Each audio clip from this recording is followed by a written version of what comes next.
Hello everyone, my name is Nev. I'm just a student at high school at the moment, but as I am getting ready for college, I attended NAMM and I was given a wonderful gift, the Steam Powered Mixer from Autiotonix by CEO of Autiotonix, James Gordon. So thank you very much, James Gordon, for the gift. I very much enjoyed the build, and the following video is of my process, how I went about my build, and just generally put it together. Hope you enjoy. Today we got the Autiotonix Steam Powered Mixer.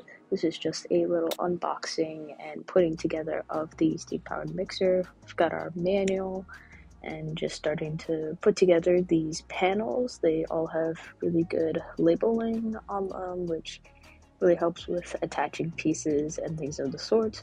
We've got a lot of pieces for this project. I anticipate it taking a while, but we'll see. Starting off with this first one, it looks like we've got good diagrams, good little video that's attached to it, which is going to help us with soldering and being able to know where each of the pieces are going to go and making sure that it's done right. To start off, I'm just going to bend these little wires. They're super soft, which makes it easy for bending it into place. And because they're so long, you're able to just cut the excess when you're going into solder. Because I have some prior experience with soldering, I'm going to start by putting a couple pieces, and then when I feel like it's starting to get a little cluttered, we'll cut the excess and start to solder it all together.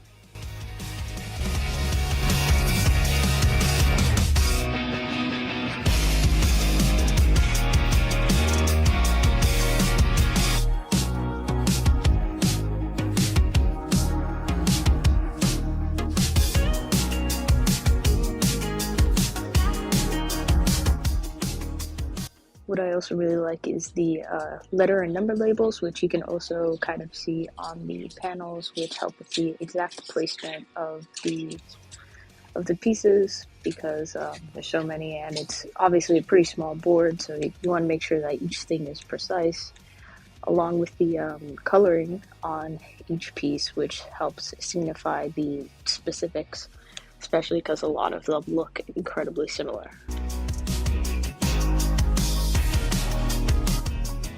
We've got a pretty good chunk of it done. I think it's about time we go in and solder. We're just going to skip over to the end. This is the first channel panel complete with all of the pieces we need. It looks very nice. It took a while, but now we are working on the master board. This is where we're going to start to see the soldering. As you see, I cut off the excess first, and then I go in with my wire and my solder at a nice 380 degrees Celsius.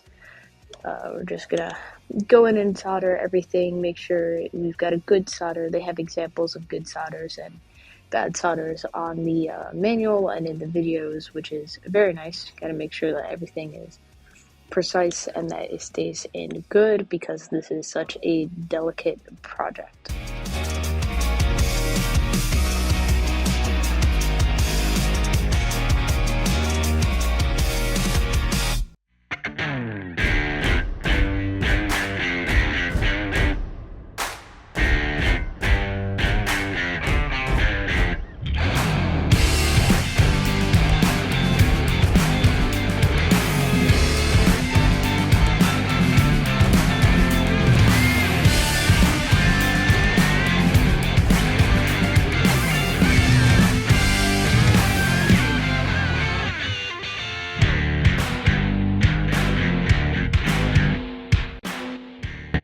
And here it is, all done, the complete masterboard. As you can see, we have a lot of the extra bags and stuff kind of at the bottom. There are a lot of pieces to this, and it takes a while. Because we've got 2 of the boards done, I'm going to start just kind of putting it together to consolidate everything.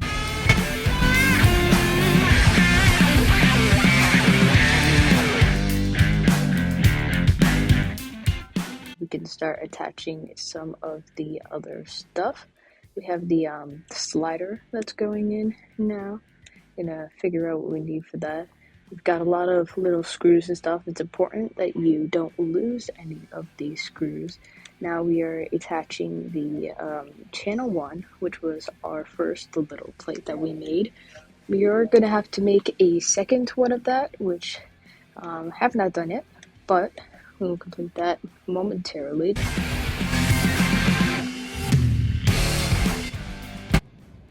First day of our mixer done.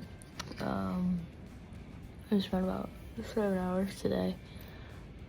We've got two of the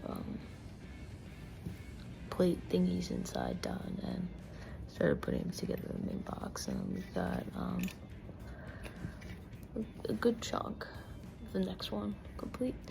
Once that's done, we'll just throw it in with the other two, and then I should be able to close it up. I anticipate maybe like 3 hours max left on this, so pretty long project, but a good project, a fun project, and yeah, and hopefully it'll be done tomorrow. We'll be able to mix around with it a bit. And now here we are working on the last channel. This is going to be our last bit of soldering that we're going to need.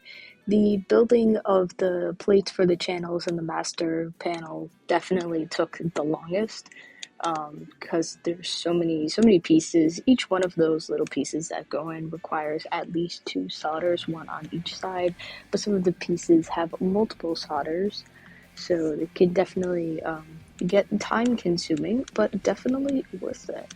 And here we go, we've got it all done, and we're attaching it to the main board again.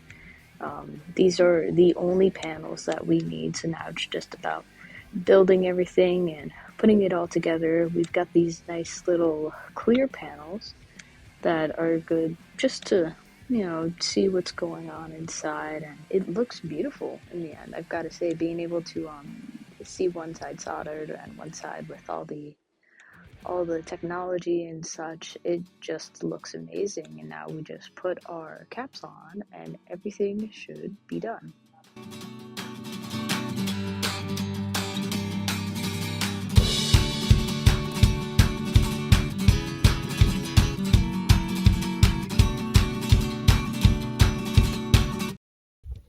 It's done. Looks good. It took about 2 hours to finish, so I would say like about a 9-hour project. It's not too bad, especially for the end result. I'm excited to start messing around with it. I've run into a mild issue. The USB port you see here is not the USB ports that I have. So we'll be running to Best Buy either later today or tomorrow, and then I'll be able to hook this up. Little update, we spent a couple hours. We went to Best Buy and Guitar Center, and we cannot seem to get it to work. It's plugged in right now. I hear a beeping. It was there for a little bit, and then it wasn't, and now it's back a couple hours later. Not sure what's going on with it. Maybe a voltage issue. These cables are brand new. We got them from Best Buy, so I'm not sure what could have happened. It connected everything following the manual, the 91-page manual. But yeah, I can't seem to get something. I can't seem to get any sound besides that beeping. None of the buttons seem to work, obviously, because like audio's not going through it. Yeah. I'm gonna keep troubleshooting it. I opened it up, checked inside to see if there was anything internally that looked off, and it didn't. Looked fine to me, at least. So yeah, I'll probably take a crack at this another day, because it's getting late. I've been working on this all day the past 2 days, so yeah, I'll try to figure it out. I'm at a point where I finished making the machine, even if it's not completely functional at the moment. it's done being made. So here's just like a little review about what I think about the building process and things that can be improved upon. The instructions, as great as it was and as clear as most of the parts were, there were some parts that were a little difficult to understand. The soldering, if you could specify what kind of machine to solder would be best and what kind of solder. There's so many different kinds of solders that require different temperatures and stuff like that. So having some more specifics for that would be really, really great, so that people know either what materials they have to get or just what to use, because I had to sift through a couple different kinds of solder to find one that would be good for this project, given how delicate it is. A physical manual that comes in the box would be lovely, especially since I remember you saying this would be good for schools.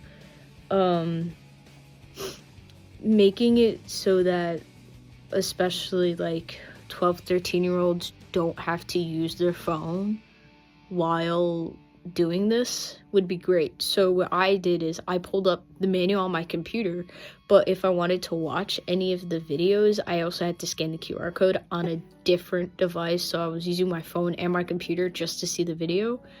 So if I had a physical manual, I could just like scan it with my computer or something like that and pull it up. Or also, for people who are using the online manual like I was doing, I think links to the videos on the manual, like right next to the QR code or something like that, would be good. Again, to just limit how many devices there are, to make it simply easier for everyone to use. Overall though, great project. Great project. It does take a while, very long time, but it's definitely a good project. I think especially for schools, definitely would give kids something to do for, I would say, like 2-3 weeks of class time. Honestly, it also depends on like the class schedule, but it's a really good project just for general hands-on manufacturing, along with just understanding basic builds and things of the such. I think it's really good. I do wonder if some of the technology is specific to Europe, like the voltage or something like that. Like I was saying with my issues, I wonder if part of it is a voltage issue, because obviously the US and Europe are quite different when it comes to that. For some reason, I think our voltage is lower. I don't know why, but if this is getting pushed out to schools in the US as well, I think making sure that the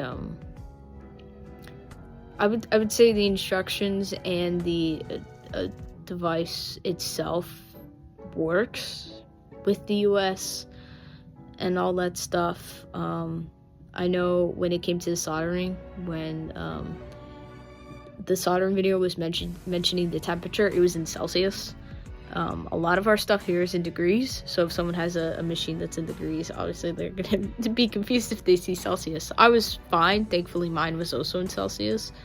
But, you know, just little things like that, making it a little more accessible for the people in the US who use different units, even though we're like the only ones in the world who actually use them. But yeah, great project, a lot of fun, great for schools, highly recommend.